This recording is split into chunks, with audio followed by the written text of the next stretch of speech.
Hi, welcome back. This is Talisha Porter talking to you from or coming to you on Sip on This Tea in regards to Carmartrus Strong. This is episode 3. It's still a beautiful day. I just had to take a break, you guys, because it gets to me, even having to talk about it. But I'm wanting to do this to be able to share just my everyday events as this happened, to help, to encourage the next person. Because just like I've always said, in everything that happens in my life, those things are not for me.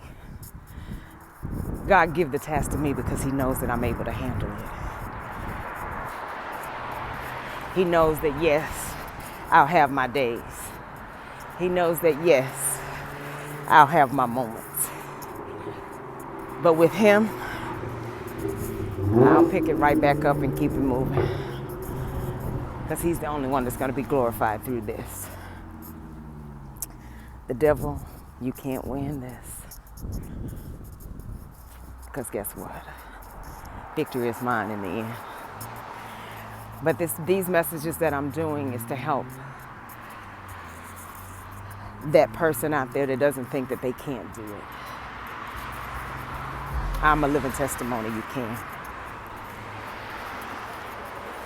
You can do it. With God, you can do anything.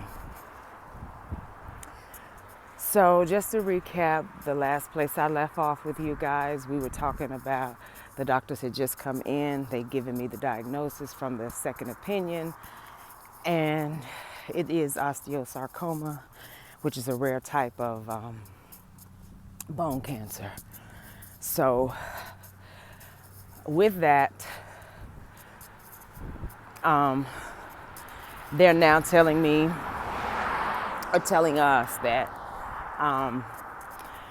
he's getting ready to have to start chemo. That just even sounds funny. Not to say that it sounds funny, because you always hear the kids that have cancer, and it's, for some reason, it has always touched my heart. And I guess I don't want to sound senseless, but it just touched my heart in a different way, because to know that there are children that have cancer. And my son has it in his leg.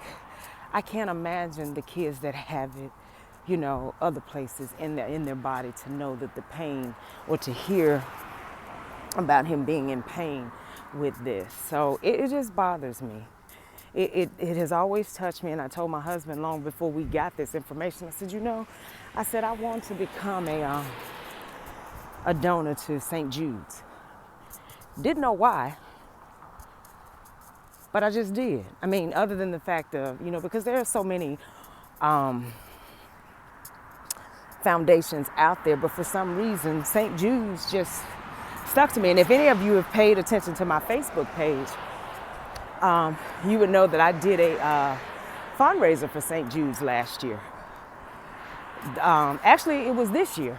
I did it this year for St. Jude's to raise money for them. For my birthday, I did a fundraiser on Facebook for my birthday for St. Jude's. Didn't know why, but I just did it because it touched me. And lo and behold, 2 months later, after my birthday, I find out my son has cancer. So, to get back to the story, they started telling me about the chemo and the type of chemo that they're getting ready to give him, and how this is going to be a 29-week process. He first has to have 11 weeks of chemo. Then he has his surgery, because during this process, they're going to try and reduce the tumor and to be able to remove it. So he has to go through 11 weeks of chemotherapy. He has to go through 11 weeks of this stuff being injected in him. So the doctor begins to tell me about the side effects, the nausea. And because of the fact that I've been in school and I've done research and on different things that can help, I did a report on marijuana becoming legalized and how it can help cancer patients. Just the fact that I'm doing these reports, not thinking or not tying it into this could possibly happen in my own life, not even knowing. This was years ago that I did this report. Not to say, y'all, that I want to give my child marijuana, but it's just the fact that the symptoms because I had to read on the symptoms of the cancer patients. I had to read that of the nausea that it causes, the vomiting, the lack of appetite, the hair loss. And I'm going to tell you something about my child. He loves basketball, but he is an Odell Beckham Jr. fan. When I say, he's Odell Beckham. He even told me once he wanted to change his name. He asked me, Mom, can I change my name to Odell Beckham Jr.? I said, baby, I don't think your father would be happy with that. He says, I'll ask him. I said, you can ask him, but I think he's going to be hurt behind the idea of you wanting to change your name to Odell Beckham Jr. and you're named after him. But hey, if you want to ask him, go right ahead. But that's just how much he's inspired by this young man. He wants to have his hair colored the same as him. I know you see the kids that all do it, but when I say this kid watches Odell Beckham on YouTube, he watches, just constantly over and over and over and over again, watching him on YouTube. He plays basketball. He's a Steph Curry fan too. Yes, he is. And he watches Steph, he watches his moves, but he wants to look like Odell Beckham. So, and for them to tell me that he's going to have hair loss. Even, like I said, even though I knew this because of the research I've done on my papers and stuff, this is what is that actually going to happen to my son. And tell you a quick story. He had his hair grown in the fade, the mohawk one time before. He has it again now, but he had grown it into the mohawk before. And I wanted to, give it that look in the top because he hates combing it in the top because his hair is so fine and it just balls up. I shouldn't say fine, it's so coarse that it balls up. If you comb it out, and he's tender-headed. But I call myself gonna put, like the S curl in it, it won't be so hard to comb, for him to pick it out, because he hates when I say he cries about that. So I put it in there, but guys, I left it in there too long. And it made his whole head at the top straight. I laughed now, but he was so upset with me. He was like, Mom, look what you've done to my hair. I said, I'm sorry, baby. I was just trying to make it where you wouldn't have to, it would be so hard for you to comb it. So he didn't go to school. So I got on the phone and I was calling barbers all over the place. Calling barbers, trying to get his hair, get it cut out or whatever. And the good thing about it is that he's young. And it'll grow back quicker. So I tried all that night though and fix it to make it look better. So this time I'm going to look it up or have a professional do it to where he can get the color in it before he actually loses his hair. But that's going to be a struggle for him too. And of course I know that's going to be an episode that I'll probably do a whole segment on just his hair because of the fact that he's going to go through about that. So,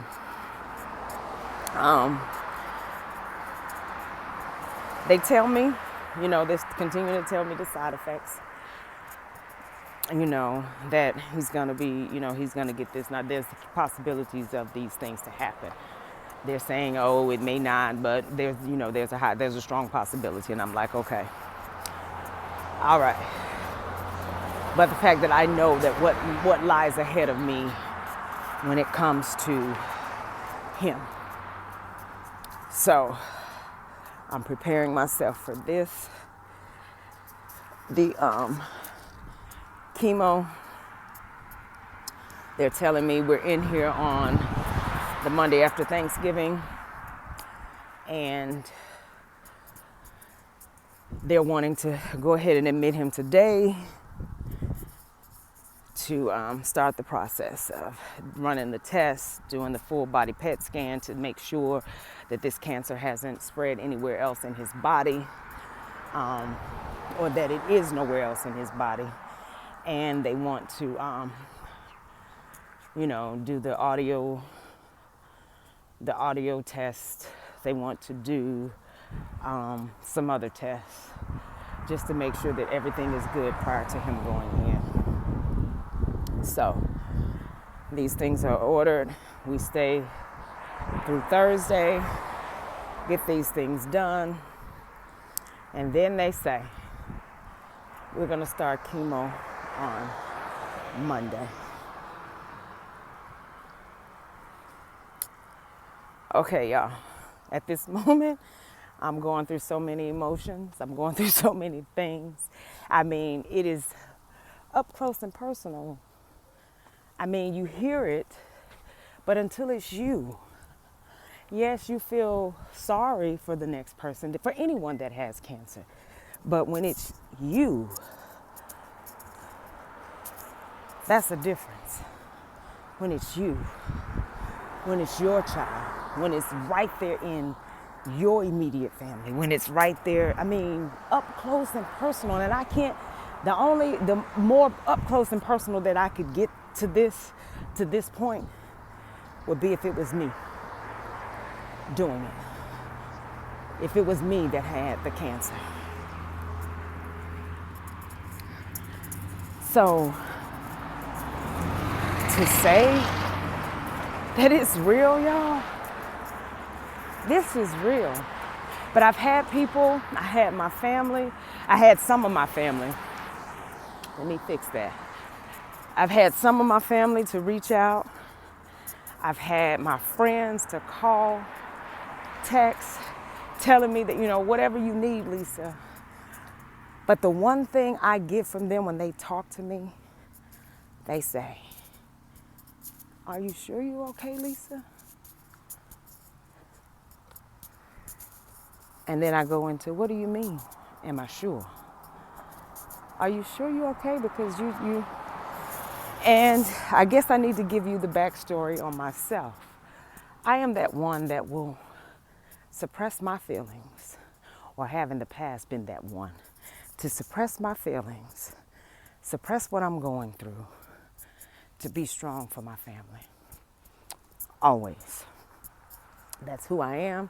That's how I was brought up. Because if you show feelings, that means you're weak. That's what I was taught. If you show feelings, then you're weak. That's going to be something that I talk about later. But I just want to touch on these phone calls that I was receiving. That's going to be another segment. That's going to be another topic later on Sip on This Tea. Y'all, I got some good stuff that's coming. That's gonna set a lot of people free.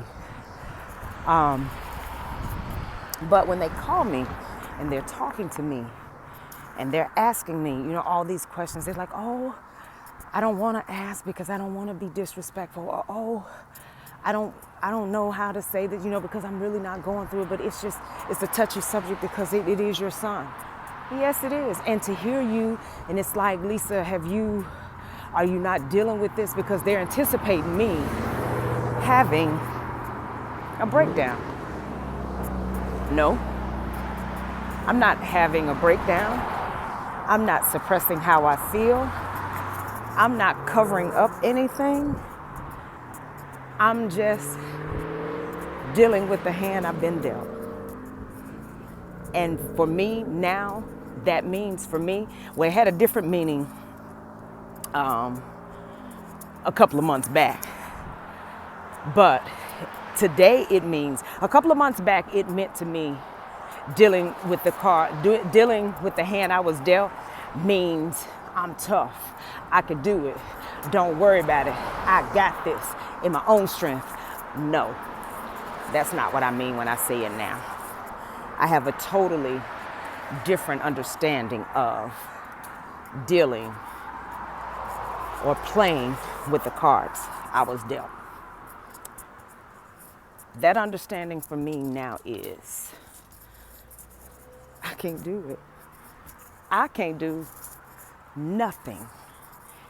Absolutely nothing without God.